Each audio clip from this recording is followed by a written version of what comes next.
5 of Mapping the College Audition. I'm still and ever your host, Charlie Murphy, director of MTCA. That's Musical Theater College Auditions. Check us out at mtca.com. And today we've got Jennifer Engler from Texas Christian University on the podcast.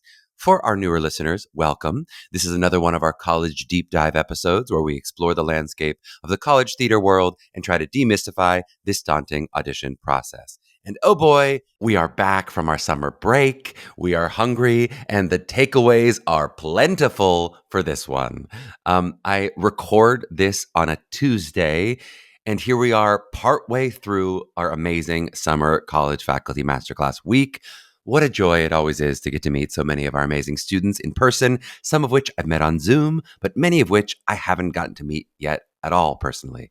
I really so appreciate those of you who've come up to me and told me you listen to the pod and how much it's helped you. It really does mean a lot to me. So if you are a listener, even if you're a bit shy, please don't hesitate to come up and say hi throughout the week.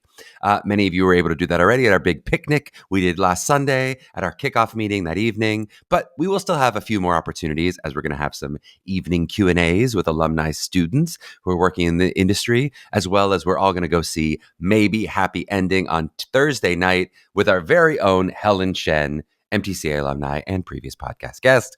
And if you don't catch me at any of those in the evenings, just please make sure to say hi at the end of week event or if you see me in the hall. We are really blowing the event out this year. We're really exciting. Should be a fun week. I hope it keeps going with the same great energy that I had for the first couple days. If you see me just in the hallways stressed and juggling a gazillion things, I promise you it's still a good time to come up and say hi. I've always got time for our listeners. And one group of people I'll just shout out, it was so special for me that I got to interact with a bit on Sunday at the picnic, were our alumni who've now graduated and just moved to the city. That was a really special moment in a special class because I met some of my students that I'd worked with directly for the first time live, who were the class of 2021, meaning they basically did this entire process in the pandemic. And now here they are live in person in New York City, doing the thing, living the dream. That really brought me back to thinking about those 2021 early pandemic days. That was pre-baby for me. It was pre-podcast. Those are two of the most important things in my life. How much things have changed here in 2025. So bravo to you, alumni. It was so good to actually get to squeeze you after being pixels on a computer screen for all those times. And it's one of the coolest things about the week and about this process is just like getting the rare opportunity to watch young people grow up into adults. I say it all the time. I say it at these events, and it's just something that it's one of my favorite things about working for this company. But it's just like, it is a rare and beautiful thing, and it's something I don't take lightly. Watching all of you cross the threshold from childhood or, adolescence or whatever it really is that you're in at 16, 17 into truly becoming young adults, right? It's so cool. I kept looking around that picnic because we had, students of all different ages. And it was just amazing how quickly you could tell who was that 16, 17-year-old who's a current student about to do their masterclass week versus the 17, 18, maybe even 19-year-old alumni who are about to start college. And it's not just from seeing the college swag. It's you could really see a difference in the way that they hold themselves, in the way that they interacted with each other, right? It was really cool. And, especially for some of our nervous current students to be able to point and say, hey, do you see that girl over there with the Carnegie Mellon sweatshirt on? Or you see that girl with the Montclair t-shirt? You see the girl with the guy with the Oberlin hat, whatever it is, right? That's going to be you 1 year from today. I just think that evidence being tangibly in front of you is really helpful to prevent what is an overwhelming process from becoming too overwhelming. It's still a lot. I know this process is never going to be easy, but just knowing these people just did it. And I'm so close to being one of these people less than a year from now. I don't know. Maybe being off from the podcast has me all deep and philosophical. So let's get to some practical housekeeping for a second. As we closed our last season, I did say that I thought today's episode, was going to be Jennifer Hemphill from Baldwin-Wallace University, which was the plan. But of course, as soon as I announce an episode, that's the one that gets rescheduled. Jennifer just wanted a bit more time to get settled into Baldwin-Wallace before releasing an episode all about her amazing plans for the program. So just letting you know that episode will be coming this fall. But if you heard, hey, I thought Baldwin-Wallace was today, that's why it's not being released today. And as for our next episode, I'm going to tempt fate and do it again, truly jinxing myself here by announcing it. But we are planning to release a live pod from one of our interviews that we're doing at Summer Faculty Masterclass Week. So hopefully, if everything works well with technology, you'll get to hear one of our alumni students working in the business and also a bunch of questions from students just like you who are going through the process now. So I thought that'd be kind of a cool opportunity. Everybody loves a live pod experience, right? We'll see how it all goes technically. I felt like the green room interviews were mostly okay. There were a couple errors. Sadly, there was one or two interviews that we weren't able to release because we messed up the technology, but hopefully we've learned from that. And this will be my first time doing a live event in this format where it's not like just me and one person. There's gonna be a lot of people around. So you'll have to bear with me. We'll see how it goes. We'll see how it sounds, but hopefully it will be relatively interesting content for you all. And speaking of some interesting content, here we are, season 5 hype. Let's get into this interview with Jennifer Engler from TCU.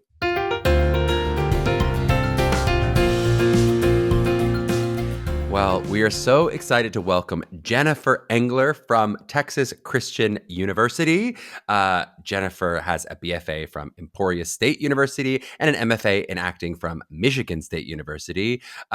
She's got lots of cool actor credits, choreographer credits, the department chair and professor of theater here at Texas Christian, which is located in Fort Worth, Texas. They have classes of about 12 to 14 MTs and 12 to 14 actors. And then they offer degrees, a BFA in theater, and then some other BFAs. The BFA in theater has an emphasis in MT and acting, which we'll get into a little bit as we go into the show. Jennifer, welcome on the pod. How you doing? I'm doing great. Thanks for having me. Give me a little bit, just in terms of your intro to the school. So I didn't really relate a lot of bio there. Give me a little bit of like what your journey to the school is in terms of how you found yourself in academia and sort of, what your life journey that brought you here. Yeah, I think I always knew I wanted to be in academia at a pretty early stage in my life. I knew that was what I was going to want to do. And so I pursued my MFA pretty quickly, knowing that would be where I ended up. I work predominantly in the theater as a director and an actor and a choreographer. Yep. So I've worked in Chicago and Detroit and Kansas City and obviously DFW. I was on the cast for Second City for a couple of years, both in Detroit and Chicago. And I got to academia a lot quicker than I thought I would. I actually started at another institution on a tenure track and then came to TCU. I have been at TCU for 22 years now. So as I speak about TCU, I'm not impartial. Yep. I love it here. And so, but yeah, that's been my journey is just as a professional actor, choreographer, and director.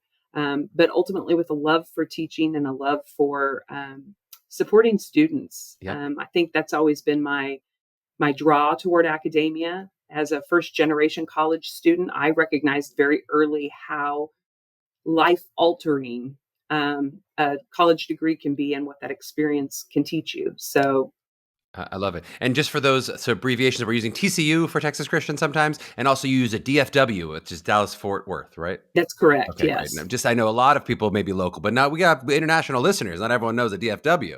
I love it.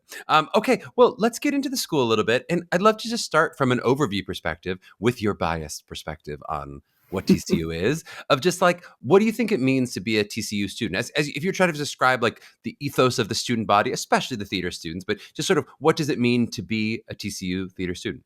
Yeah, I think TCU is most appealing, particularly for people pursuing theater, to those who really want a traditional college experience, but then within that to also have this professional training program. TCU is very much a traditional college experience in the sense that the majority of our student body is underclassmen.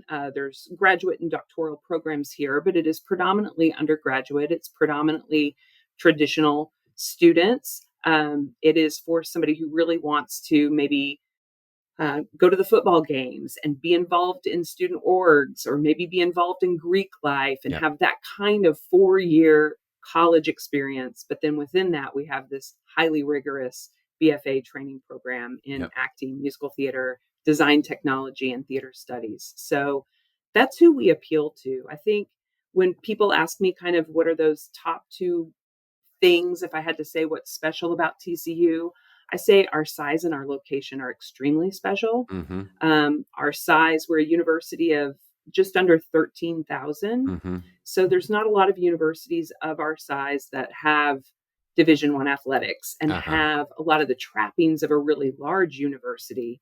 But yet we're intimate enough that you get that really personalized experience. And I would say that both at the university level, but also within our program and our department. We work Yep. hard to keep the class sizes small so that students have a lot of opportunities while they're here. Yep. You're giving us some Goldilocks in size. They're sort of like not too big, Yes, not too small. Big enough that it feels, but it's not like a huge, it's whatever, Michigan or Penn State where you go, oh my God, the numbers are just so many humans who are going to taking over the whole town. Yeah. correct. Yep. I also think our location is really special.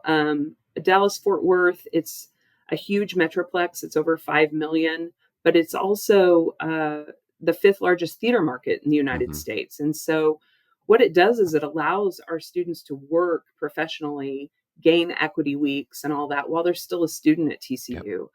While we do have a few roadhouses, with Bass Hall and such, where they're bringing in, the Broadway tours, the majority of theater is cast locally. Yep. So that's exciting. There's also 101 Studios, which has moved and made its home in Fort Worth. And so our students have the opportunity to work on Taylor Sheridan Uh-huh. films, to be involved with 101 Studios. So there's a lot of opportunities that the community has that we embrace and can be a part of too. It's also second busiest airport in the US. It's a major hub for most Yep. airlines. So it's easy to get in and out. So it creates opportunities too for us to have guest artists very easily. So I think our location is pretty great. My brother-in-law is a pilot who flies out of DFW, so he'd be proud that you brought them up from the airport perspective. He would say the same. It's a great airport. It's very It is a great airport. Yeah. I love it. Now, one thing that you've not yet mentioned is the second word of your name in Christian. So, in terms of like the religious aspects, I guess how many of your student body, maybe both the broader student population, but also just the theater students, how many sort of identify as Christian and identify strongly as Christian? I guess in terms of how that would break down. Yeah, I guess I have no idea. Yeah. So I think the C in TCU is kind of as large or as small as you decide to make it. TCU has a long-standing affiliation with the Disciples of Christ Christian Church. Mm-hmm. That being said, we're ecumenical by design. Yep. We have faculty and staff and students of For all those of us, faith the very and few out no here who don't faith. know what ecumenical means, which is, could we define ecumenical, just in case, we didn't get a perfect SAT score? Yeah, meaning accepting of all. And so we have people of all faith and no faith at TCU. And there's no requirement to be Christian. Yep. There is no but there's also it is a place where if someone is a Christian and they want to explore that, or if they're Jewish and they want to explore that, there are student orgs that are Mm-hmm. open to that. I think it's more we talk about ethics. We talk about why it's important to leave the world a better place than we found it, Yep. how we treat one another. And so I think those things we talk a lot about. But in terms of the religious requirement, there is one humanities course that must have what we call a religious traditions overlay. Mm-hmm. And so that could be in something that is related to Christianity. There's Old Testament and New Testament and Christianity, but there's also world religions. There's Hinduism. There's a course called Death, which Mm-hmm. looks at how all different religions examine Mm. how they affiliate with death and what happens to us after death. And so that's what I mean. It really is a very open Yep, totally makes sense. And place. that definitely bears out with a lot of our students who have both looked at and then chosen to attend TCU, that it not necessarily that was a number one factor for them of being of religion. That may, they may have at least been comfortable with a school that where religion was involved, but there was not It wasn't like only if I'm super Christian would I be looking at TCU, I think from our student perspective. Absolutely What not. about, is there any effect in terms of the class work in terms of that? Like, so you mentioned the one required class outside of the theater program. Do you feel like it has any effect on the theater program in terms of like curriculum or expectations or maybe other parents, compared to, let's say, a secular school? Would it mean you're going to be doing different shows or different content or anything? Is anything affected in the theater program? Absolutely not. There's never been a time in my 22 years where we have been censored in any way in terms of the shows that we produce. 2 years ago, we did Jesus Christ Superstar with a female Jesus and a trans Judas. Mm-hmm. Certainly we had to kind of warn audiences Yep. and let them know, because That will be received differently at your school maybe than other schools. Yeah, sure. Yeah. Correct. Yeah. And so there's conversation about that, but it was done in a way that was very current. It was also about, it also focused a lot on how we can crucify people through social media, dealt a lot with cancel culture and all of that as well. Putting on the podcast title, Heathens Welcome, you're allowed, wherever you are. But let's talk a little bit about that theater curriculum in terms of just what it looks like. So in the 4 years, I'd love to kind of start off with the broader view. You mentioned like normal college experience, traditional college experience, plus the intensive training. From a broader view, how much of my time is spent studying theater, whether that's theater history or acting, singing, we'll get into the specifics. How much time is studying theater versus how much is time spending credits that are non-theater credits? It's about a third to 2/3 or a quarter to 3/4. It kind of lives between there. 3/4 being the BFA, being the theater. 3/4 being the theater training. Yep. And so your curriculum for any of the BFAs is about 84 credit hours. Yep. Many of our students do more than that in theater. Obviously, there's some who want to take 3 dance classes every semester instead of the one that is required. And then the core is about 30 to 36 hours, depending how you double dip it and move it. And, more and more, we see more students who come in with dual credit, AP, those kinds of things that start to eliminate some of that core as well. So that's why I say it lives around, if you come in with nothing, it's about a third to 2/3, a third core, 2/3 theater. If you come in with some credits, it's about a quarter your core and 3/4 theater. That is an excellent and cogent explanation. Comes from somebody who would say a word like ecumenical. That was very well described. I feel like sometimes I'm pulling teeth to be like, give me a kind of percentage or something. That was great. And do you feel like with the 84 versus 36 credit hours, is the 84 credit hours representative of like the intensity? Like, do you feel like those are weighted correctly, those hours? I think sometimes schools feel like, hey, our 84 hours are really like 120, or the 84 hours feel like, hey, this really is 84. Our 84 probably feels a little more like 100, I'm guessing. Or what I would say is that many of our students come in and they want to do more than what the curriculum states. We say, oh, you have to take 1 dance class every semester, but many take 2 or 3 because they want that additional training. They have to do a 30-minute private lesson every semester, but many do an hour because that's what they want. And so it's really working with your advisor, working, to make sure the most important thing is you graduate in 4 years with a degree you came in and intended to get.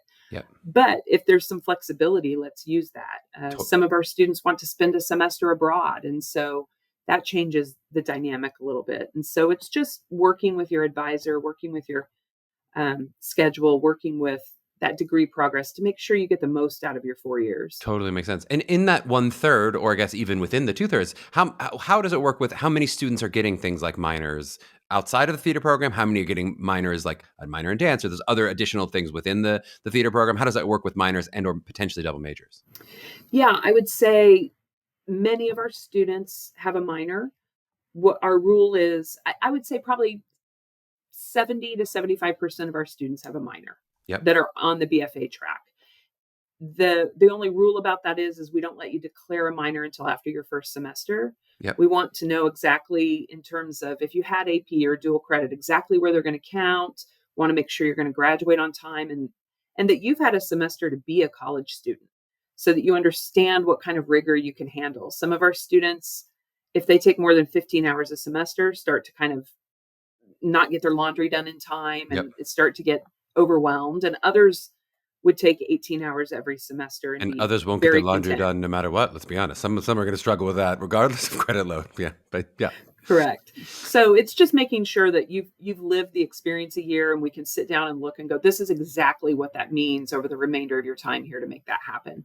In terms of a double major, we really don't recommend it. In my 22 years, we've had one student who double majored, Yeah. uh, who wished that they hadn't. Uh-huh. He was like, I never would have done this had it been my choice. Yep. so um, so he did it, but it involved a lot of summer work. It involved a lot of um, winter sessions Yep. and things like that to really make a double major Yep. happen in 4 years. Yep, I love it. Let's get into some of the specifics of curriculum. So maybe if you can talk to me, especially, the other degree is helpful, but I think a lot of our students are either MT or acting focused. Some a little bit of both. So kind of interesting hearing sort of the structure of the program for the BFA theater people, but then how that differs with the MT and acting. Can you talk me through maybe the acting curriculum and then how you add and subtract and do things to make it MT as well? Yeah. So the acting curriculum, there's kind of the theater core, which involves things like script analysis and theater history and art of the theater and those kinds of things. Hmm. There's also a couple of technical courses that you're going to take, and this is true for both acting and MT. You're going to take either stage makeup or practical costuming or stagecraft. We want you to have some experience that is not on stage Hmm. to gain that respect for everything that goes into it. So there's a couple of those courses as well.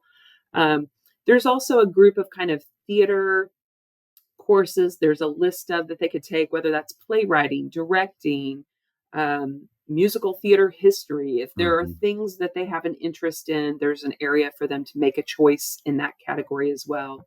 And then for the acting curriculum, we have um, acting 1, 2, 3, 4, 5, 6. Those cover things like kind of just a fundamental course, and then you have a realism course. You've got an auditioning course. Then there's a styles course. There's on camera. There's voiceover. So that's how those break down. Hmm. And then you're also going to take movement and voice and speech and combat. And so again, there's kind of yet again another choice of category where they could take either devised theater, or they could take acting Shakespeare, or they could take a more advanced, like a third level voice and speech or a third level movement. Hmm.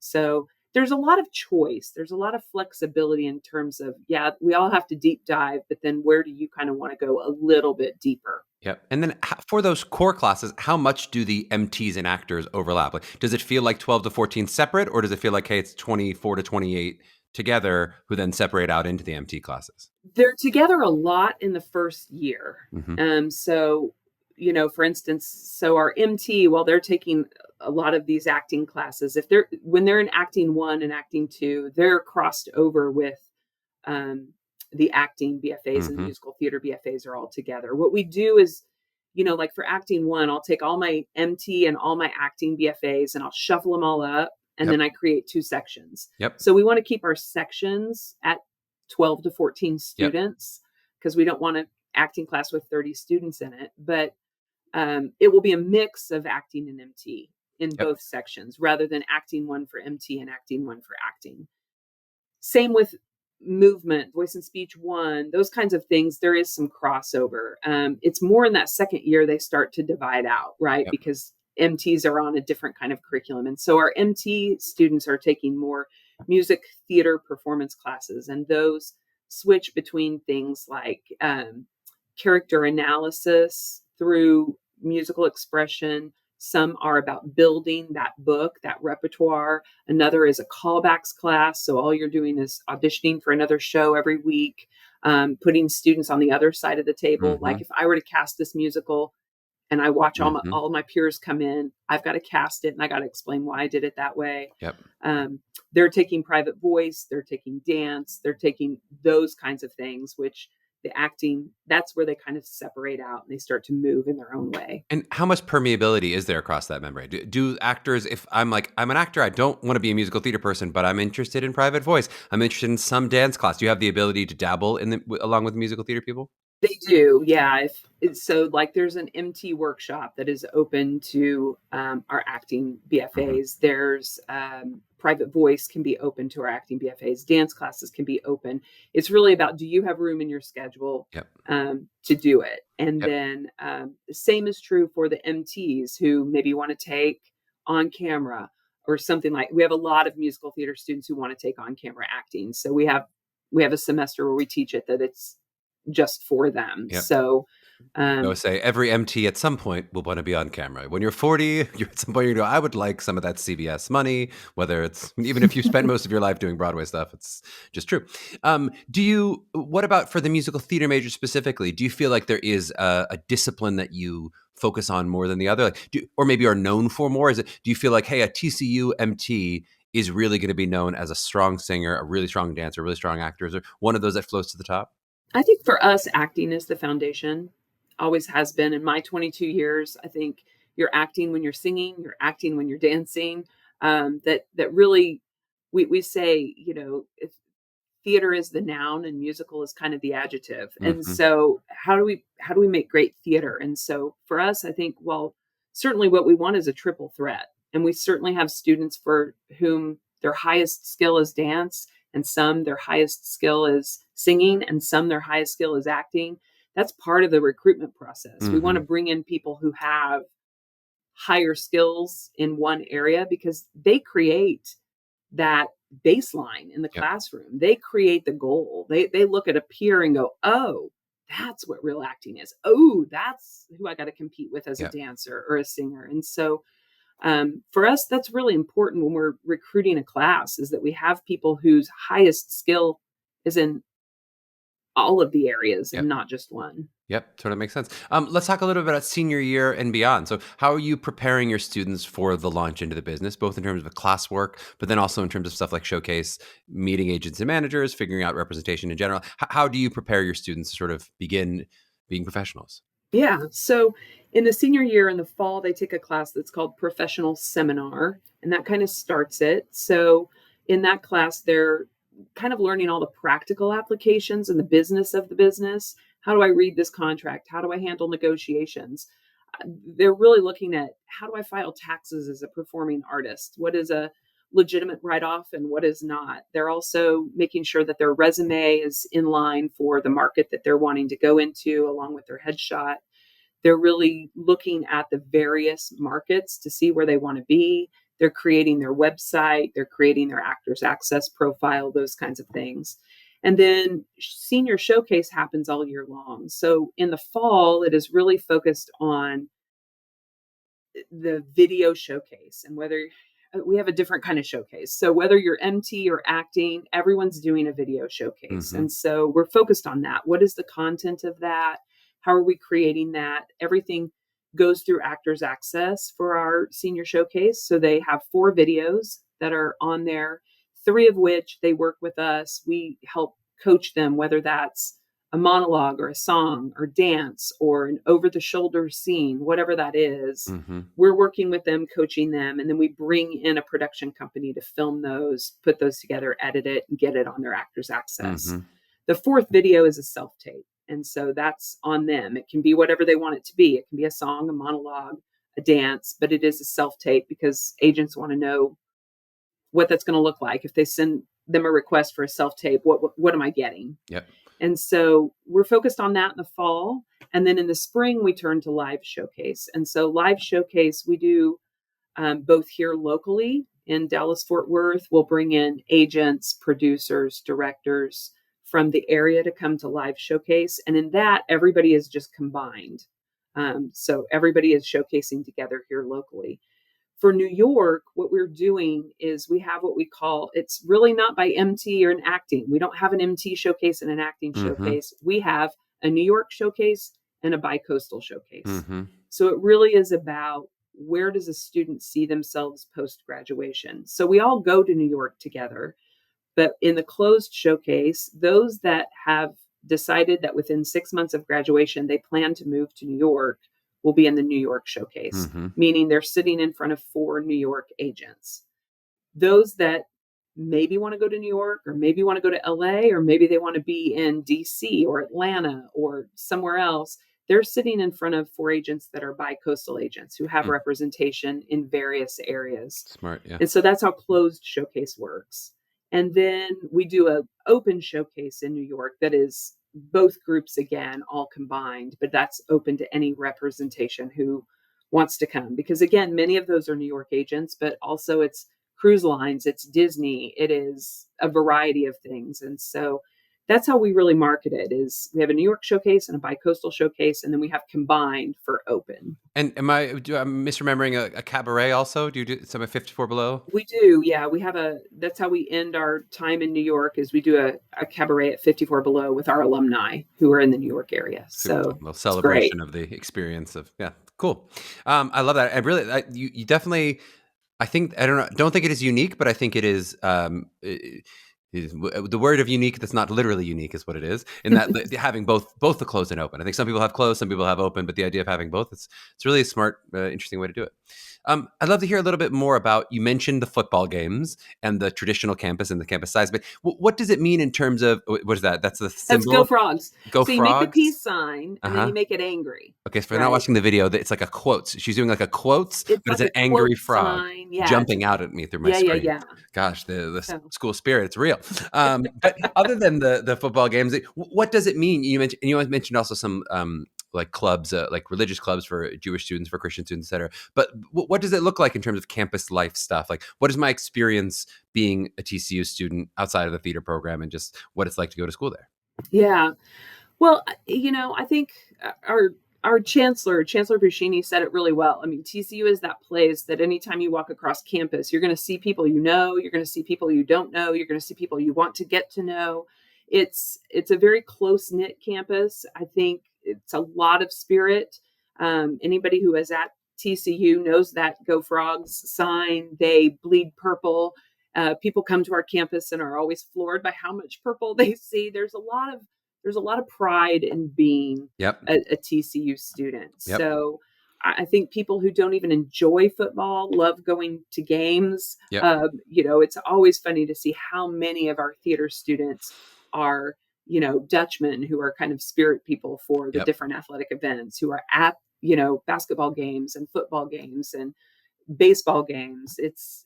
There's a lot of pride. There's a lot of spirit. We're always kind of the underdog because we are in the Big 12 and we're the smallest university in the Big 12. And so there's that kind of underdog spirit when it comes to sports. We have a lot of students who are involved in Greek life, who are involved in student government, who have created their own organizations. We have several theater students over the years who've created long-lasting and vibrant student organizations. We have Alpha Psi Omega, which is part of, it's APO. That's a theater organization. That's actually a national organization, but our APO is very strong. I would say probably 90 to 95% of our students are in APO. It's a really, really strong organization. They produce twice annually in our season. They do the Underclassmen Cabaret in the fall, and then they do TCU Twisted, which is like a Broadway backward, in the spring. We also have TTBE, or Theater TCU Black Excellence. They produce twice annually as well. They do Blackout in the fall, and then they do TCU Sings in the spring. So they're very excited. But we also have student orgs that have popped up in the last few years. I know that we have a K-pop dance group that was initiated by a theater student. We have what we call the TAP polls, which is a TAP group that was initiated by theater students. But beyond theater organizations, there are many, many student organizations at TCU. And if there isn't one that you really want, then start it. USITT is very strong here at TCU with our theater students.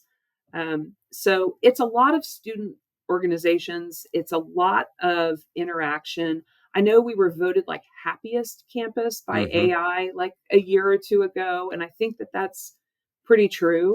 AI being artificial intelligence? Yes. They just started to vote for you? What they did is, I guess, AI looked at pictures, random pictures from college campuses across the country, and gauged the number of smiles and positive interactions or whatever. And TCU was Terrifying. voted the happiest campus Yeah. in America. Yeah. Yeah. I So love it. if It you, certainly bears fruit for our students who've gone there. I think we're all very, very happy students. Yeah. Feel like happy coming in, happy going out. Yeah. yeah, Bye. You mentioned a little bit of where some of the students end up, between New York and Atlanta and LA. I imagine some might stay in Dallas for a bit. Is that true? Or some. that's true. Yeah, some do. What about in terms of where they come from? So, what percentage of your students come from the Texas area, the Dallas Fort Worth area, the South in general, versus across the country, across the world? Yeah, last our incoming class this last year, our first years this year, was an interesting class because we had 31 states represented Wow. out of our BFA majors, which was huge. I mean, that's probably the most diverse Yeah. it's ever been. You're talking about only maximum 28 of the performance. I know you also have counting theater and tech, but that's almost everyone's from a different state.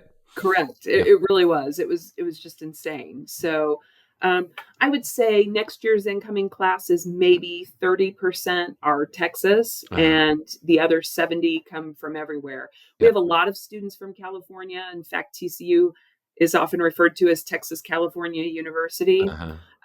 So there's a lot of students that come from California, but we also have students from New York. We have students from Illinois, from I'm not everywhere. going to make you name 31 states. Yeah, Yeah.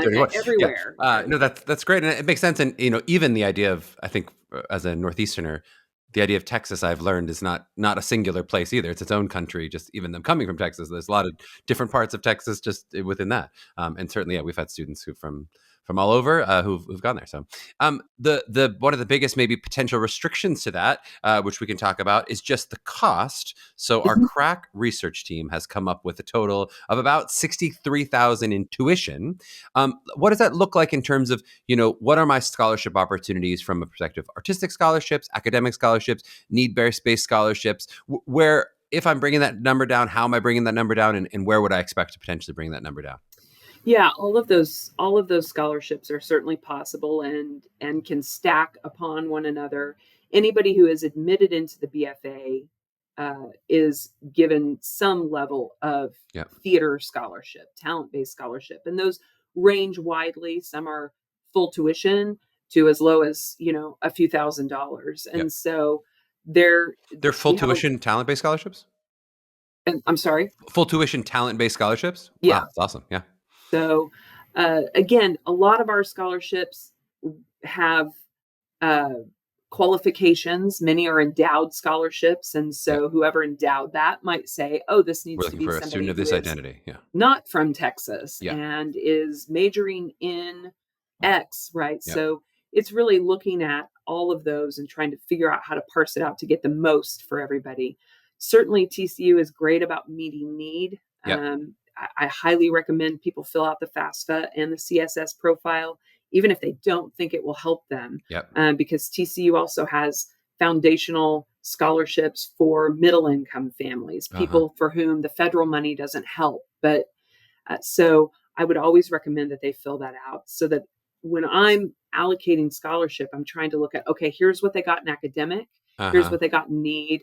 Now, how do we make the most of getting them as much money as we can? And so I will tell you, nobody in the arts, certainly at TCU, is paying tuition. We're going to work with a student to get that. And what I tell students when I'm recruiting is, if we've said yes to you, we really want you. And I would think that's true of any institution.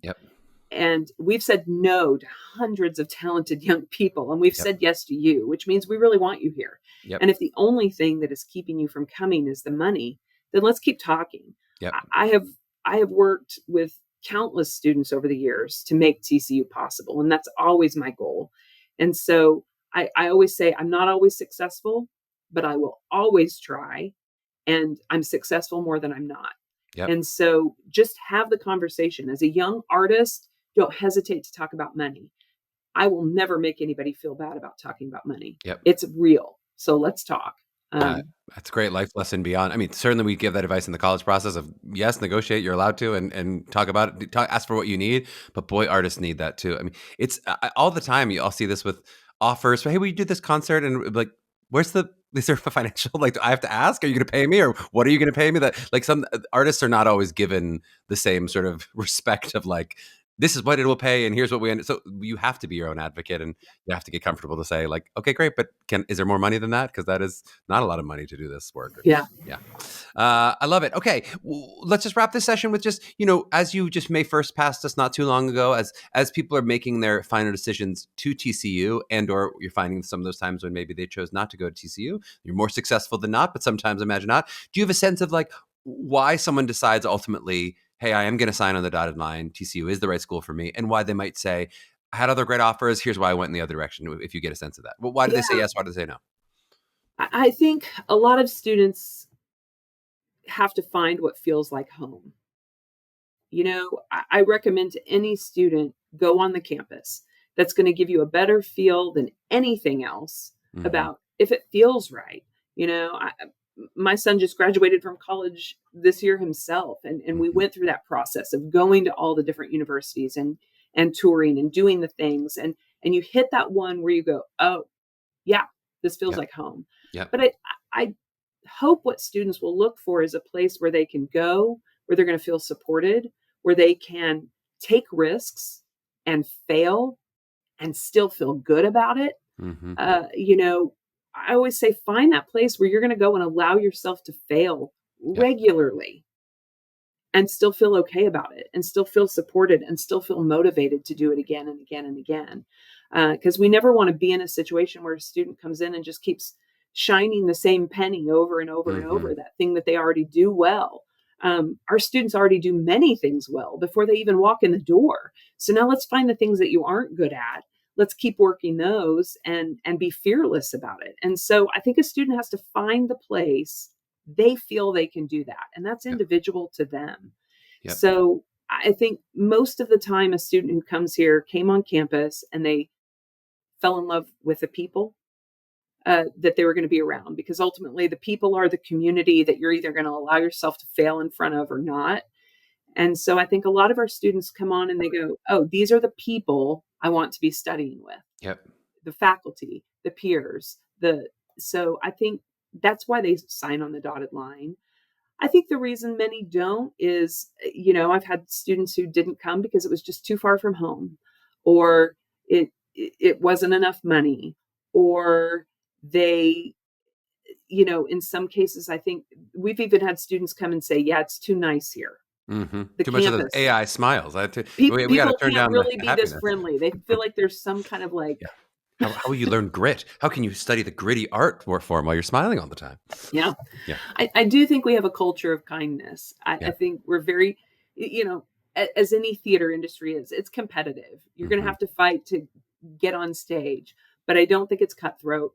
Yeah. I think there's a way that we can be kind, because ultimately in this industry, there's going to be 1,000 people as talented as you. Yep. And so who do I want to work with every day? I want to work with a person who brings a positive energy into the space. And so for me, that's who I recruit. That's who the people are. If we get the opportunity, as we do in this industry, to build our community, then let's build a kind one. Yep. I love it. All right. Well, we can take a short break, and on the back end, we'll talk about that admission process a little bit more. So back in a flash. Fantastic. All right, we are back with Jennifer Engler from TCU. We're talking a little bit about the audition and admissions process. I'd love to start off just like with an overview. And again, you can only need to share what you want to share in terms of some of those numbers and transparency. But what does it look like, if we talk about the whole process, what does it look like in terms of the number of applications and then the number of pre-screens that you maybe are going through to invite a certain number of callbacks, and then the ultimate admission? So what is that culling down? You said we say no to a lot of people, hundreds of people. What does that mean in terms of if you're one of the 10 to 12 who are ultimately admitted for one of these programs? Yeah, so I can speak of this last year's recruitment cycle. We had 911 applications to the university. So, so that's pre-screens. And then there are some pre-screens that we don't see in person, but if you do pass the pre-screen, then we can either see you here on campus. We have 3 on-campus audition dates. We have a virtual date. We also do the unified auditions in New York, Chicago, and LA. We do the Pittsburgh Unifieds. Yep. We do CAP. We do, right? So we're at a lot of places. And so it's really doing that get accepted pre-screen is how somebody gets on our radar. And then we set up an audition of, okay, where are we going to see you? And then we Yep. schedule it from there. Yep. I mean, and so of those doing quick math, that's something like a 3% rate. If you're talking about 900 some auditions to get about 30 people or whatever, it's a low rate. But did you tell me? Did you mention how many live callback auditions you're going to get? So from the 900 to then get to a version of a live callback, do you have a sense of about how many are going to get some interaction beyond the pre-screen? Yeah, I would say 80% of pre-screens we see We get a yes. in an interview or in Pittsburgh Something more. Unifieds is different, CAP is different, where we see everybody. Yep. But yeah. Yep. Okay. So then, as you're culling down from, I'd love to hear kind of both of those culls. So as you're culling down, it sounds like a pretty high percentage of the pre-screen people are passing. So what are you looking for in the pre-screen? Maybe we'll start there. What are you looking for in the pre-screen that might ultimately lead to a yes or a no from that video? Yeah, I think the pre-screen is really just eliminating anyone that we don't think has the potential to really be successful either in the program or at TCU. Yep. And so the pre-screen is some about talent, obviously, but it's more about potential. Yep. What kind of potential do we see in the person? Yep. And knowing that a video audition and a submission is never quite accurate. And so I think that's why we give a lot of leeway there. For me, I love the wild cards. Yeah. I watch every wild card video. I really want to know the person as much as I want to know the performance. And so for those students who think the wild card videos don't matter, they do for some schools. Let's stick with it. Yeah. Tell me, what do you love about it? What do you love in a wild card? What grabs your attention? What's the kind of thing if someone was on the fence that you see in a wild card, you go, I got to see this student live? Oh yeah. Well, they're all different. Some of them are very kind of like they've created their own little performance. I remember one years ago that was, kind of like a Ferris Bueller's Day Off mockumentary that was him and in all these moments. And it was just great. It was clever and fun. And it lets me know a little bit about, what kind of movies does this person like? What kind of things, if they have a different skill that we didn't ask for, maybe they didn't do a pop rock song in their original submission, but they've got a really strong pop rock, or if they're a singer-songwriter and they're singing their own song. I love to see that. Sometimes it's just an interview of their friends telling them quirky things about them, or I've seen some where they've done, I've just seen a ton of different ones, but really what it tells me is hopefully what it's going to share with me is something about them as a person and not just as a performer, but them as a person. Yep. And then it sounds like the much more significant culling is from now the live audition or some interaction down to those, you're talking about 30 students total over the course, 28 students over the course of 2 programs. What are you looking for then in the live audition? What are you testing for? What are you investigating? And then what are you looking for that ultimately will lead you into a yes pile versus a no pile? Yeah. I think we're one of the few schools that doesn't interview at every audition. The interview is part of it. And I think for me, it's the most significant part of it. Like I said, we're seeing hundreds of talented people. So they have to have a level of talent. They have to have a level of skill or skill potential. But beyond that, who are they? Who are they as a human being, as a person? I want to know that. I want to know what interests them. I want to know what their goals are. I want to know how they see themselves. It's hard to learn a lot about a person in 7 minutes, but you can learn quite a bit. And it sounds kind of silly, but I'm really looking for people who are not just talented, but know who they are and are comfortable with who they are.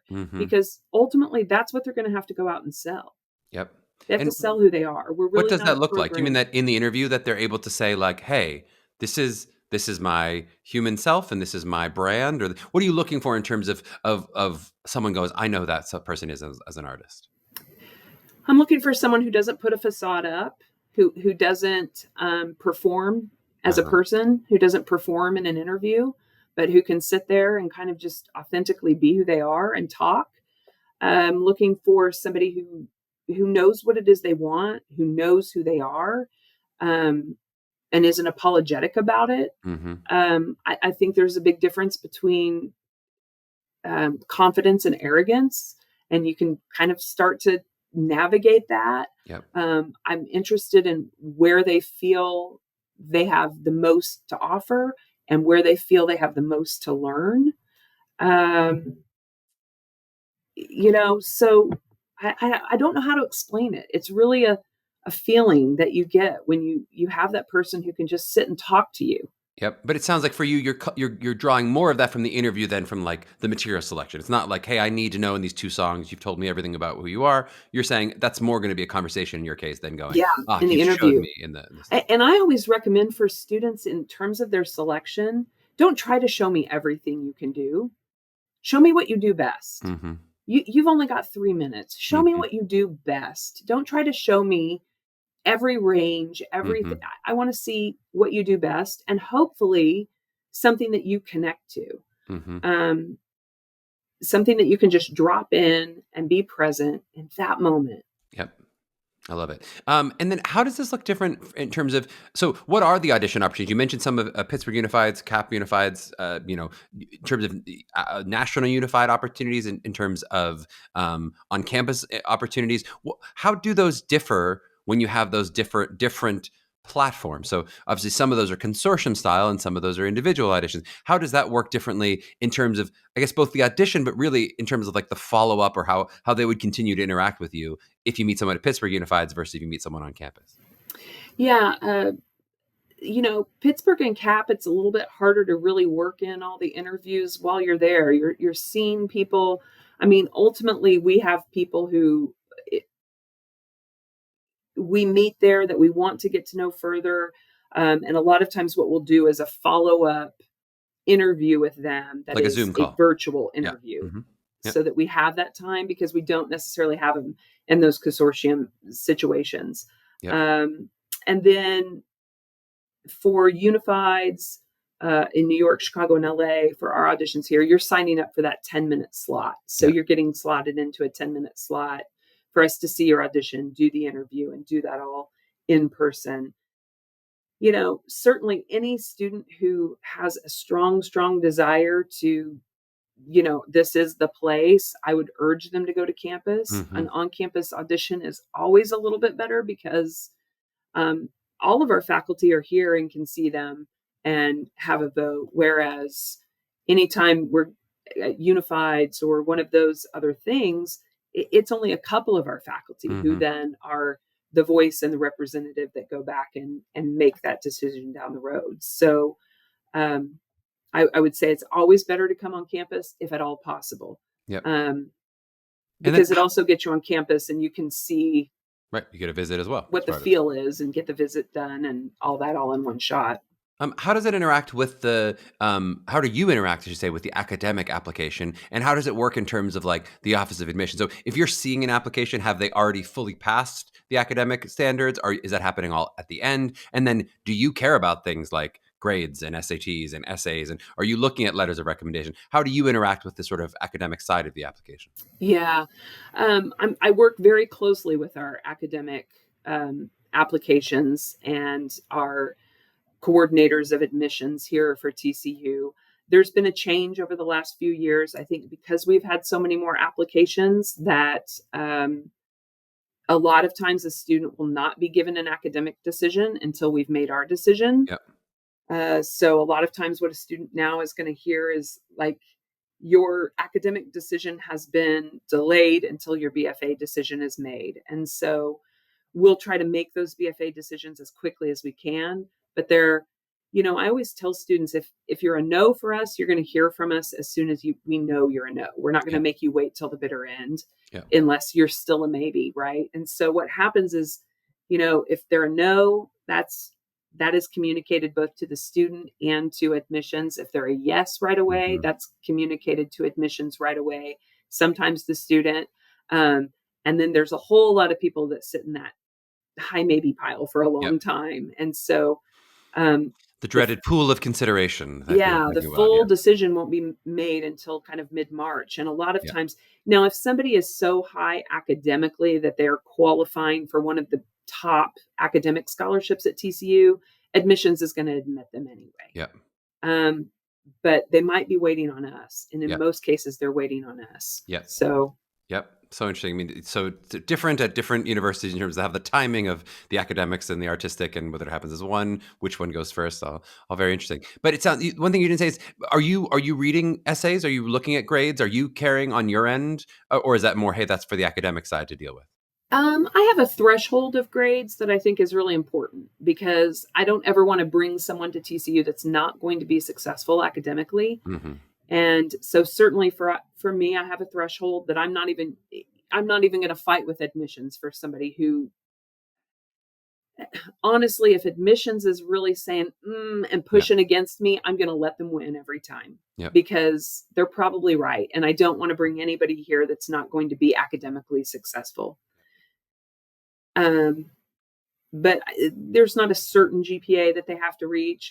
I certainly have advocated for students that were on that line before with admissions who have come in and been wildly successful here. Yep. So it's in that moment, yes, I'm reading essays. I'm looking at everything. I'm checking out the whole picture, because I never want to bring somebody here who is going to struggle academically.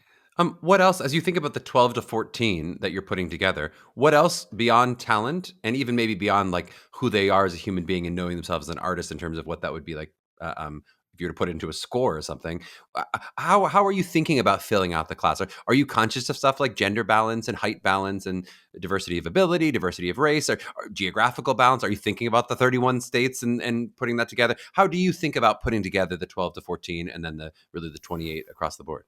Yeah, certainly I'm definitely thinking about gender variety. Also just how do they identify variety? I'm thinking about experience and cultural experience variety. I want to make sure that, if I'm only bringing 6 or 7 women into musical theater in a year, that these are not people who are going to compete against each other for the exact same roles for the next 4 years. And so what that does is then it means that, you're finding a really diverse group of people. So this is, and certainly talent. Yes, I want somebody for whom they are a dancer first. I want somebody who is a singer first. I want somebody who is an actor first. Like, I want to make sure that I'm bringing in that variety of talent, so that, again, they're setting the bar for each other in those classes. But ultimately, I think the diversity of the group is based on really me looking at that. Okay, if I had to cast a show, do I have 4 women that are all perfectly viable for this type of role? Then I'm going to start to look somewhere else. So those are things that these young people don't have any control over. It's kind of like casting a show. It's the same thing. So. And then how does that work with stuff like waitlist movement for you? So after you've given out those initial yeses in March, sounds like mid-March, you're giving your final yeses. Are you then also factoring that in of going, who maybe said no to me, and who am I then bringing in? Or is it a numerical waitlist where you go 1, 2, 3, 4, 5? We have never had a waitlist. Get out of town. Never. No, and that's why I always say it's 12 to 14. Right, you're saying so you'll accept who you accept, and then you live with where you live. Yeah. But now you must be over accepting. You're not accepting 14 and getting 14. No, we're getting about 50% of 50 to 60% of who we say yes to is kind of our average. So you're accepting 28 and hoping it ends up at 14, or maybe 22 and hoping it ends up 12 to 14, if I'm doing that. Yeah. Yeah. Cool. Very cool. And no wait list. No, I'm rethinking that a little, because it's so hard. It's been in the playing a dangerous game. One of these years you're going to get 22, and you're going to go, uh-oh. Well, and that's happened. I've had a year where I got 20, and I went, oh, what happened? I did the same ratio, and we got 20, and so you did too well. Yeah, and so, but then we'll have a year where it's like, oh, I was aiming for 12 to 14, and I only got 12. Yeah, and then. Of course, my faculty are thrilled. Yay, a small class, we could really, really dig in. But so it is not an exact science. And part of that is just TCU tends to close its doors hard on May 1st. And Yeah. so the wait list has never really been a real option. TCU meaning academically, you're not going to have the option at May 15th to say, okay, I want to come in, because Say, they're never saying mind. Yeah, I want to come. It's really interesting. hard Yeah. to make that happen after May Yeah, that does make it 1st. harder. I mean, yeah, you're making me think of this as, been doing this now almost 20 years, but maybe it's like 12, 13 years ago. I won't call out the school, but it was a school, now a very popular school that they used to accept something like 80 students hoping to get 20. I forget, there was still a little bit of a newer program at the time. And one year they got like 65. And they're like, Yeah. we have to hire new faculty. We have no, Yeah, it's like, oh no, dangerous. yeah, it's hard. And so, no, that's something I've got to talk to admissions about. Yep. Part of me is like, I never wanted anybody to feel like they were waitlisted. It's so true. It's like, I don't ever want anybody coming in here feeling like they were our second choice. Yeah. Um, Which, of course, we recognize. It's easy to recognize, like, oh, the wait list is basically the same as the acceptance. You're so close. But I have a classmate who's now one of my dear friends. Every time I remind her that she was waitlisted, just every time she mentions school, I go, yeah, but she got in off the wait list. So I try to tar her with it for her whole life. Of course, a terrible thing to do. It's not, actors, of course, no. I mean, for roles too, right? For professional roles, I was a second choice for this. I mean, you have all these great. I'm a big Yeah. West Wing fan. Richard Schiff was not the original choice for Toby in the West Wing or whatever. It's like, Yeah. he was the right choice. It turned out that he wasn't the first offer. You never know. Yeah. All right, but now we're getting deep into a side conversation. Let's wrap with our last bit of advice, which we just throw out to the parents in the process. I love, you said you've been doing 22 years. I imagine you've had a lot of conversations with parents, anxious parents who are trying to navigate, how do I help my child through this process, but then also just into this career. What advice do you have for parents who are either going through this process or just in supporting their artists as they enter this crazy industry? Yeah, I guess the first thing I want to say is I'm sorry. I don't believe sometimes how complicated this process has become. Yeah. And I would say that they should stay calm and work against what is making the process so difficult. Yeah. I think, some of the things that make this process difficult now is like it's being driven by fear in Yes. some cases. I'm going to have my kid apply to 20 schools. That's just creating anxiety and frustration and needless work. It's why we're seeing 911 students, Yep. because for some of them, TCU maybe isn't even in their top 10 choices, but they applied to us anyway. Yep. And so it's complicating the process, this fear. And I guess what I've learned really in 22 years is parents need to stay calm. Yep. Their kid is going to feed off of whatever energy they're bringing into the space. I've seen parents like just haranguing and harassing their kid in the hallways at Unifieds, and it doesn't help them in the room. It doesn't help them be calm and be who they are. Yep. And I think that fear mongering also wrecks their confidence. And the most important skill a student needs when pursuing this business is confidence in themselves, confidence in their abilities, confident that their path is going to be the exact path it was supposed to be. Yep. And that's what I've learned. Just as you said, oh, so-and-so wasn't the original pick for this, but they were the right pick. Mm-hmm. And I think that's true of where kids end up at school too. You're going to end up in the place you are supposed to be. I would also say, don't let the name of an institution be your only guide. Yeah. There are a lot of institutions, whether it's in theater programs or law or medicine, they're living off of a reputation that was built 10 or 15 years ago. Yep. And they're living off that reputation, but those people aren't there anymore. Mm-hmm.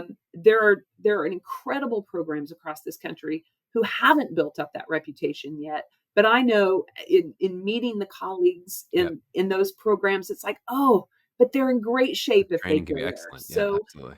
They really need to find where they feel at home and don't just try not to get bogged down in old reputations or in fear mongering or any of that. You don't need to apply to 20 schools. You don't need to have a coach. You don't need any of that. You need confidence. You need to be prepared.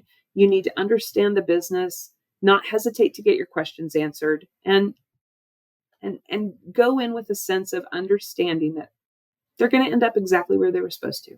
It's so well said. That fear, I haven't heard it put exactly that way, but I do really think that is the biggest thing I think I've seen increase in the 20 years of doing this. Of like, we used to have to like have some like real talk to be like, hey, this is more competitive than you think it is. Like, you need to like add some schools to your list. You can't apply to 2 schools. This is hard. Like, Yeah. and now it's almost the opposite. Now we're like, okay, you're coming in with so many preconceived notions. No, let's get strategic. Like, you're going to be okay. Like that, but that has almost completely flipped. And I don't know if that's social media, if that's, certainly since the pandemic, it's gotten worse, but even pre-pandemic, it was moving in that direction of more and more sort of fear-based. This is now you're just spinning. It's not helping you that you're freaking out about this and worrying about what other people are doing. No. Just do the process that you're actually doing in front of you. Do your process. Don't worry about what anyone else is doing or experiencing. I don't think it's, I watch these little TikToks of them showing their acceptances and their denials. And it's like, you don't need to do that. This is your journey. It is not a public thing. It's not a social thing. It is your journey, and let it be that. Anytime it starts with TikTok, you do not need to do it. You can just take it. So you said TikTok. I know that means you did not. It's not helping you, whatever this is. Yeah. So well said. I also just urge students to go really look at schools if they can, even if it's just emailing a faculty member or a chair or doing a visit, like learning about schools in the junior year when there is no pressure, right? I'm just going and I'm interviewing you right now, right? Yep. I'm going to the program and asking the questions and learning about you. Jennifer, I'm interviewing you right now. I don't know if you can tell. I just don't be confused. Okay, I'm the one interviewing. No, exactly. But that's. I mean, a big part of why we started the podcast was that idea of going. Can you get a sense in a low pressure? Maybe they're sophomores, maybe they're juniors. They don't necessarily need to get to know the programs before there's any pressure of actually auditioning this. Correct. But if people want to know more about you, what would you recommend? Would you want them to go to the dreaded social media? Do you want them going to the website? Do you want them emailing you? How would they find more information if they want to know more about TCU than what they heard? Whatever they're comfortable with. They can shoot me an email, j.engler@tcu.edu.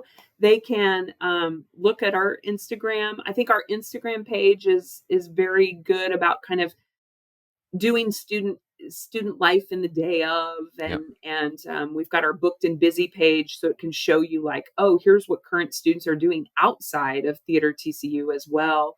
It'll show you what we're doing within our productions. I always say, talk to current students. Don't hesitate to contact a chair or contact a faculty member and say, hey, I'm looking at your school, and I'd really like to talk to some current students about the program, because that's the perspective that matters most. Yep. And I always have a list of students that, have said to me, hey, yeah, I'm happy to talk to anybody, and their contact information. And so I would encourage you to talk to current students. They're going to tell you everything they love, everything that makes them crazy, and what you can't really see in a website, you know. Well said. Well, this was so fun, Jennifer. Thank you for the time today. Really appreciate it. Well, I thank you. I appreciate you inviting me on and asking about TCU. As I said, I'm not impartial. I love this place. So you can tell a lot of smiles on the AI and a lot of smiles on the interview. I can tell.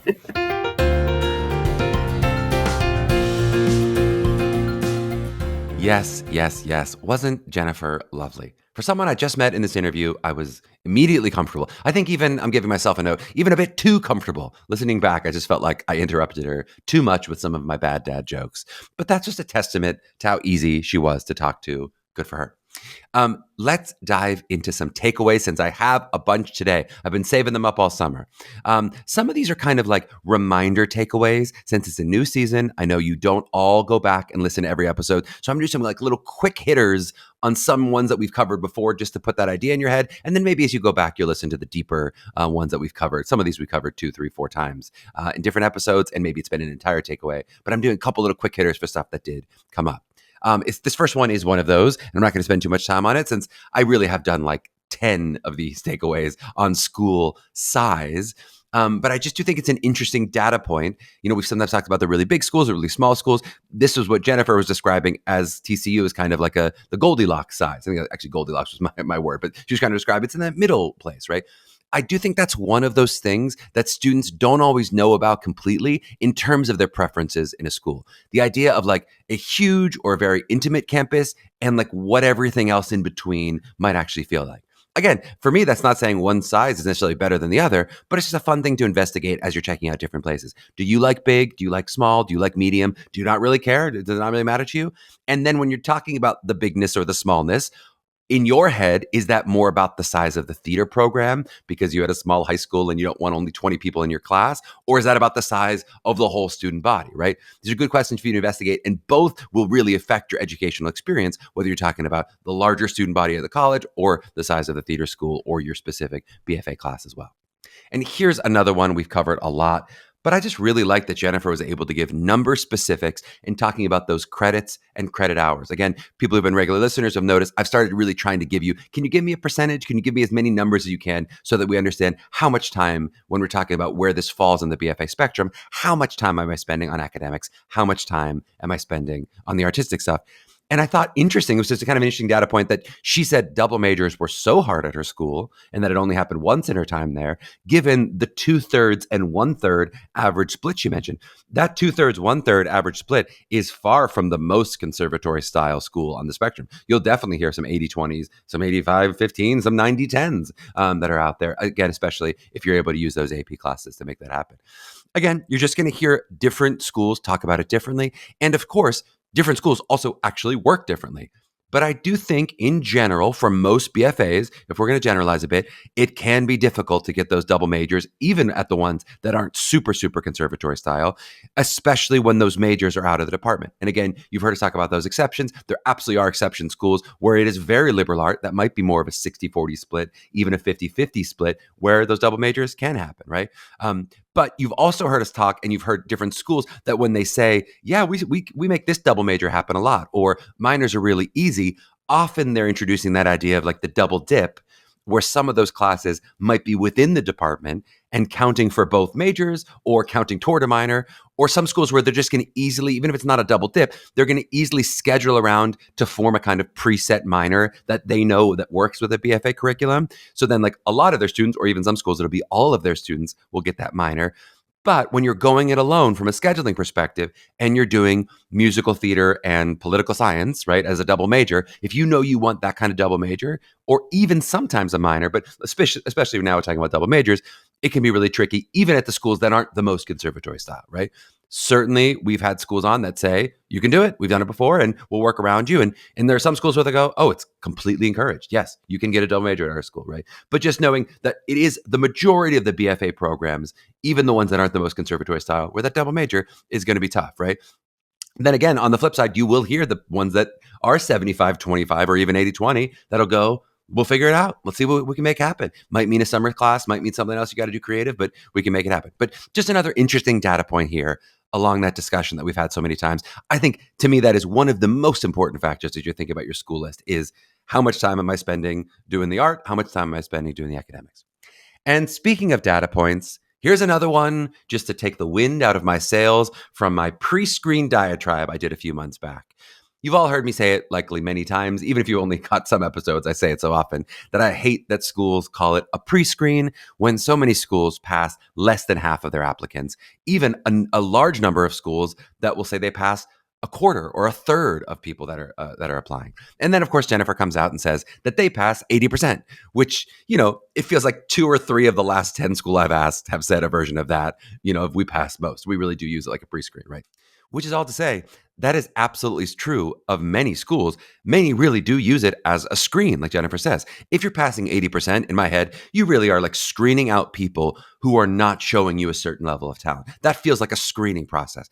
Rather than when you're only passing 25%, I don't know, maybe I'm getting into the semantics of what screening is, right? But when it's only 25%, it does feel like more like you have to you're surmounting an obstacle. You're showing me something if 75% of people are getting a no, as opposed to you're showing me what is not present or whatever, right? And, what Jennifer described is the exact stated intention of the pre-screen in the beginning. When school started adding it, it was, for people that they knew for sure, hey, you're not ready for my school. Let me save some time and money. And of course, give a little more time, a little more leeway in the audition process for the students who were in a place to really give themselves a chance at that school, right?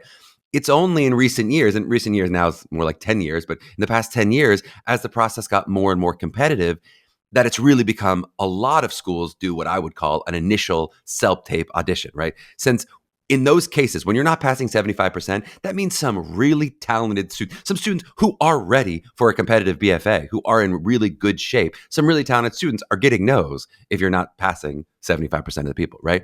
But it flips to that place, like I was saying, it flips to that place where like you are asking them to say yes to you as opposed to just passing a minimum bar of talent. So in some ways, and the reason I'm bringing up this data point, not to like prove my point by the thing that is saying the opposite of it, right? But the fact that the TCUs are out there almost makes it more confusing for families, right? Since in this case, it really is a pre-screen in that nomenclature, or that whatever, for the semantics of it.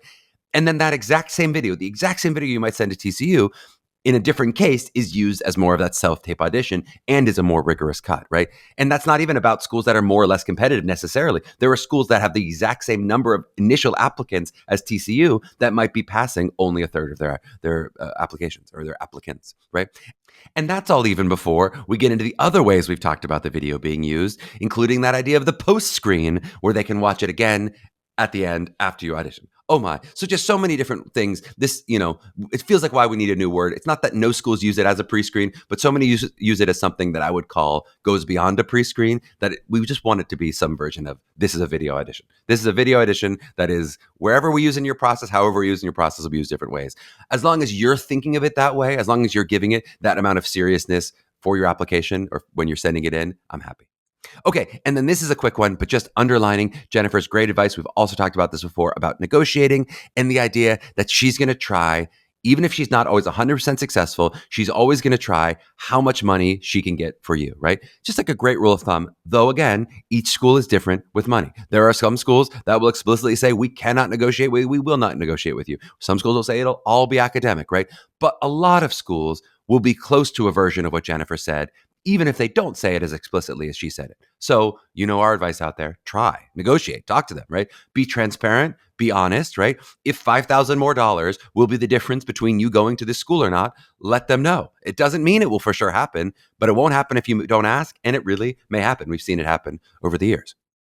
Okay, now and this one is just one I'm really noting for myself since I have a couple little, I've had a couple little triggers for it recently, and I think I'm going to write a blog post on this very topic. But I'm just noting how funny it is in my mind that Jennifer says we are one of the few schools that does an interview. I'm not sure she said it exactly like she may have said one of the few schools that does a focused interview, or some may have been some other word in front of that. But I'm not sure exactly what she meant by that, or I don't think she thinks she's the only school that does an interview. But it just highlights what we've talked about before, that a lot of these program heads don't necessarily know how the other programs work, right? Similarly, when schools will say, hey, we're unique in that we're not looking for specific types, or we're unique because we care more about individual people than about talent, right? And then, of course, it's one of the ways where you as listeners, all of you, just merely by being podcast listeners who've listened to, let's say, a dozen episodes, you're actually more expert in the landscape of these schools than the program heads themselves. Because I can guarantee you, most of these program heads are not listening to a dozen interviews with other faculty members, right? They may talk to a few friends. They have a couple data points. I keep using the word data point today. I don't know why I keep saying that, but it's not in general. It's not the faculty member's job to know the whole landscape, and many of them really don't. Okay, I'm not going to say any more on the topic, even though I could go into it, because I'm going to write a broader blog post, which if you're not checking out the blog, guys, check out the blog. Every other month, I'm writing a blog. We're having guest artists from MTCA write blogs. It's going to be great. I'll wrap here with just two more. Oh my gosh, still two more bullet points. Can you believe it? One of which is just a slight devil's advocate to the idea of what Jennifer said about encouraging on-campus audition. I would never discourage an on-campus audition for someone who wants to do it. Great. On-campus auditions are fantastic, right? And we've talked before about the reasons why you might personally feel that you're the kind of student who does better at on-campus auditions, or you do better at unifieds, whether you like the idea of that drawn-out day and really having time to yourself. Do you like the idea of the frenetic pace of like, got another audition next, so I can't stress out too much? Or we've talked about that idea before, and it's really going to differ from kid to kid and from family to family. But I just want to make sure I highlight that when schools do say that they prefer you to go on campus, and Jennifer is not unique here at all, you'll hear this advice a lot, that schools say, you're much better off audition on campus. We really want you to audition on campus. I'll say different versions of that, right? It is primarily because it's what's best from their perspective, right? They know that you, as the student, are most likely to attend if you visited and auditioned on campus. They're seeing those numbers and they know that's true on your end, right? Versus when you audition a different location. And that goes even more so if that location is a consortium style audition that Jennifer's talking about, the CAP auditions, the PUA auditions, where it's a consortium style audition where you might not even be there specifically to audition for their school. They know their chance of getting you, if they like you, goes way down at an event like that versus if you're flying to campus and actually visiting the school and taking that level of interest. But I just want to make sure and maybe this is obvious to many of you who are thinking strategically, but I'll just point it out for those who go, I want to listen to the advice of the faculty. Of course, they know what they're talking about. That just from your perspective, you want to align what your incentives are correctly. So if that's what's best for them, it doesn't mean it's not what's best for you, but it just may or may not be what's best for you. If a school is convenient to audition for on campus, of course, go for it. Nothing wrong with it, right? And you definitely, very few students will not do some on-campus auditions. It's going to be part of your audition process, right? But we know how expensive this process is, both in time and money. And so I wouldn't want families thinking that they need to fly to 10 different locations to up their chances of getting into specific programs. That's just not how it works, right? We have seen year after year from looking at all the numbers that the acceptance numbers from those national unified auditions are absolutely equivalent to the on-campus numbers. Those are the numbers in whether the student gets accepted to the school. Again, the schools are looking at a different number. They're looking at whether or not you choose to attend. But that's their concern. You don't care about that right now. You just care about right now whether you're going to get into the school or not. So again, I think what Jennifer is saying and what so many of these schools, when they encourage you to go on campus, it's genuine in what they would prefer, but it doesn't mean that you'll necessarily have an edge going on campus versus going to Chicago Unified. And most of them won't say that. I don't think faculty are being disingenuous. They say, we want you to come on campus, come, right? They're not going to say you have a much better chance of getting in. I think very few faculty members would say it that way, but sometimes families hear, they said I should come on campus, so that means I'm going to have an edge. And I just want to be clear, you're not going to have an edge from going on campus.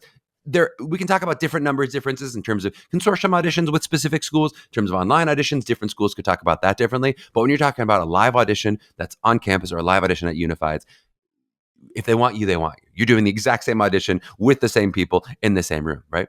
And while I love the idea of getting to visit as part of your audition, I will say, even when our kids do those on-campus auditions, they might still choose to come back at the end and do an accepted student visit, since the experience of an accepted student's visit is really different when you're actually in versus when you're there auditioning or if you visited as a prospective student, right? So I always encourage students, of course, visit a school before you're going to put down a deposit. We want you to visit, right? Which is what Jennifer's saying as well, and guaranteeing a visit if you come with an on-campus audition. But you may actually find, if you sit there and look at the numbers, you may find it's more cost-effective, even knowing you're going to do 2 or 3 flights to a few post-audition visits, to do more of your schools at Unifieds, save that budget for those visits later on, as opposed to breaking the bank on flights and hotels for auditions in lots of different locations. And I will say, Jennifer mentioned, hey, it could be a little bit of an edge for you because there's more faculty members at on-campus auditions. That could be a difference at some schools. Some schools won't do that. Some schools will have more faculty members. I'll just say, to me, that is like completely a double-edged sword. It absolutely could be that you have an advocate in the room that you might not have had at Unified. You also could have someone who goes, I'm just not that into you. Whereas if in another room, the one faculty who really loved you is the only faculty member giving a vote. I don't think it tends to necessarily give you an actual edge to have more people voting. I don't think it necessarily hurts you, but I don't think people always say, oh, what if the one who was really going to fight for me is in that room? Sure, of course, the opposite is also true. That what if the detractor who was going, I actually didn't think that kid was as good, and the other one goes, yes, they were. Likely, if there's 2 people, someone going, I really do, and someone goes, I really don't, that's probably more of a no, because more of the, when you talk about these numbers of how many total students are getting in, most of the students are getting in, everybody really likes in general. Okay, the last one, my God. I guess I miss doing these takeaways because this is one of the longest takeaways yet. We're going to have to check in. Meghan, have I broken the record? Have I broken my takeaway record? We'll have to, maybe you'll hear her voice going, yes, you have, or not even close. You've done a 30-minute takeaway from a different episode. But my last one is just to talk a little bit in general about the structure of programs. So I thought it was interesting in this interview. And I really, when I'm talking about structures of programs, I'm talking about like the structure based on their discipline focus. So how much acting, singing, dancing is in the structure of a musical theater program, and how you, as a listener and as someone who's sort of looking at these schools, how you can try to tease that question out. Because I don't think it's obvious to most students in most cases. I wish there were like easily definitive rules of what programs were that clearly defined different focus. So you could just like read them. Hey, program X is 45% acting, 25% singing, 30% dance, right? Or even just the simple idea, if there was some way to rank these or rate these the way you can do with other schools, of going, hey, this school is really strong in acting. This school is a little bit stronger in singing. This school is a little bit weaker in dance, right? I wish you had those metrics to like look at on a spreadsheet somewhere, right? It is definitely not that simple, and those don't really exist. That's not some spreadsheet that exists that we're not sharing with you. They don't exist, and they're not all agreed on across the board. However, I do think there are some clues you can pick up in how programs are structured. We've talked before about what schools the school is within the university, what schools, I should say, maybe say, what schools they're housed in within the university. So are you being housed within the School of Drama? Is that where your degree is taking place? Are you housed within the School of Music, right? That's not necessarily definitive, but it is a piece of information, right? The same can be true of those degree names. And again, just noting, we've talked about before the complicated nature of degree names and accreditation. So I would only take so much. Again, this is just our favorite word from this episode, just a data point, just a little clue. But when you do see a degree in theater or a degree in theater arts or a degree in drama, within those two separate focuses in acting and the other focus that's in musical theater, that's likely a different structure of a program than the programs where the degrees are built specifically for musical theater from the ground up, or for the degree is built within a Bachelor of Music, where it's more of a music degree. Again, not definitive, but it's a good piece of evidence, right? It doesn't mean, in my opinion, that one side is better than the other, but it can mean that this foundation of the program is going to be centered more in drama. And then MT is kind of added on to round it out. Maybe they started with an acting degree, and then because of demand, they added a musical theater degree by adding other classes. But it's the structure is the acting degree, and then we're going, what do we have to add to make it a musical theater degree? As opposed to some of the schools where music might have been the original focus. Maybe it more was a vocal performance degree at one point, and then the acting and the dance feels a little bit more like an add-on to make the MT of it all, right? And then again, there are some programs where it really is built from the ground up. It was started as a musical theater degree. For instance, we just had Oberlin on, which has been for many years a well-reputed music school that is now adding a musical theater BM. That might have a little bit more of a music focus, as we talked about last episode, versus a Carnegie Mellon, where the degree is in drama with a focus in acting or a focus in musical theater, right? It was originally built to be a drama program way back in the day of Carnegie Tech, and the MT was added on to make that specialized version of the degree, but the core is still in drama and acting. Again, that's not a rule that will always be that way. In every case, there could be really strong music and really strong dance, even though it says it's a theater arts degree with a focus in musical theater, right? And of course, there are some of those schools where there's a whole separate school and a separate degree for musical theater only. And at those schools, it might mean the acting program is a bit more of a younger brother feeling, or, at least a little bit more separate compared to other programs. That's also likely going to be true if there's a school with a BM and with an acting program. It's going to tend to be more separate versus a program where the actors and the MTs get the same degree with different emphasis. Again, I'll say it again, it's very different from school to school. There's no one black and white answer. So I don't want you to try to draw a hard and fast rule from any of that, but it is a piece of information, and it's a piece of information I think that's worth paying attention to in a world that is pretty murky, where it's hard to get those definitive answers often. It's hard to know, like, does this feel, even when you talk to faculty members, does this feel like more of an acting focus? You'll hear some of them say it, some of them don't, right? And I think this is a good example in TCU where it does really line up with exactly those expectations. You would say, my clue from looking at this degree, the degree is set up as a BFA in theater with an emphasis in MT and acting, and then Jennifer's spoken focus of the program is acting. But as our regular listeners can attest, not every professor is going to be as cogent and clear in the way that they're going to articulate that focus to you. And in the case of some universities, it just might not be as clear as Jennifer's talking about. But they might not be able to say, we are an acting degree with musical theater as an emphasis. So we believe the core is acting for all of our students, right? Again, we talked about this early in the episode. Most of these professors are not experts on how their programs compare to other programs. So even when I ask a question like, hey, what branch of musical theater do you focus on the most? That question has an inherent compared to other schools in it, right? Compared to how someone else might structure your program. And they're doing their best in terms of when they talk about, we feel we have a balance of all three. That's true for basically every school. We think we have the right balance of all three, even if they say the right balance, and I think it's more emphasis on acting, but they may say it's really equal for us across the board in the way that we're trying to balance it out. It's more of our job from the outside than to say, hey, your version of balance seems to tip a bit more toward music because that's how you see the stool balancing versus another school where you go, you really are weighting literally the amount of hours of dance much higher than another school that may say they're weighting dance just as much, right? Again, with the exception of some of those cases where they'll be able to articulate the tilt, we may have to do a little bit of that job to go, where is the balance of the school a little bit more or a little bit less? Okay, that's it. Let's wrap this episode as we excitedly kick off season 5 of Mapping the College Audition, which continues to be produced by Meghan, Cordier, and Kelly Prendergast with social media work by Jordan Rice. Don't forget to rate and review us with some amazing season 5 hype wherever you watch or listen to your pods, and tell your friends about this amazing podcast you've discovered. Can you believe there's already 4 seasons of past episodes for them to listen back to? Lucky them. Right? It's like when I discovered The West Wing. Lucky them. All those episodes that exist. And hopefully we'll be catching you next week for a very special live pod episode, assuming everything records successfully this week. You know you can follow us at Mapping the College Audition and check us out at MTCA.com for help with your individual college prep needs. To my young artists out there mapping their journeys, please trust that you are enough for the right school exactly as you are right now. Now keep striving. We'll catch you next week.